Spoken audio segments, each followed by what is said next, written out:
আত্মীয়র বাচ্চা কোনো দোষ করলে যা হয়। ও মা, এই ফ্লাওয়ার ফ্লাওয়ার করে গ্লাসটা কি সুন্দর দিদি। না না, ওই গ্লাসে হাত দিয়ে ওটা রেখে দাও। এটাতে বটল খাবো, তুমি আমাকে একটু জল ভরে দেবে? জল খাবে? আচ্ছা ঠিক আছে দাও। এই নাও। তুমি গ্লাসটা ভেঙে ফেললে? আমি ইচ্ছে করে ভাঙিনি, ভুল করে হাত থেকে পড়ে গেল। যেভাবেই ভাঙুক না কেন, এবার দেখো আমার মা জানতে পারলে তোমার কি অবস্থা করে। এই গ্লাসটা আমার মায়ের প্রিয় গ্লাস ছিল, এবারে তোমাকে হেভি মারবে আর গ্লাসটার দামও তোমার কাছ থেকে নিয়ে নেবে। এই কি হয়েছে রে, এখানে কিসের আওয়াজ হলো? মা আসো আসো, দেখো কি অবস্থা করেছো। এই যে তোমার প্রিয় কাচের গ্লাসটা ও নিমেষের মধ্যে চুরমার করে ভেঙে দিল ইচ্ছে করে। সরি আন্টি, আমি ইচ্ছে করে গ্লাসটা ভাঙিনি। তুমি আমাকে কেন মারলে? কেন মারলে মানে তুই দেখতে পাচ্ছিস না ওটা একটা ছোট বাচ্চা, তুই ওর নামে এভাবে দোষ দিচ্ছিস যে ও ইচ্ছে করে করেছে?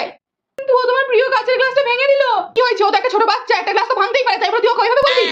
না রে মনা, আমি তোকে একটুও বকাবকি করবো না, তুই একদম ভয় পাস না। ছোট বাচ্চারা যদি এক দুটা গ্লাস না ভাঙে তো এরকম বুড়ি গাদিরা ভাঙবে নাকি? তুই এখানে মন খুলে খেলা করো, আর এই দিদিটা যদি তোমাকে কিছু বলেছে তবে তুমি আমাকে ডাক দেবে। সবসময় সব দোষ আমারই হয়, তোর ভালো লাগে না, তুই গেলে কেন, আমি চললাম।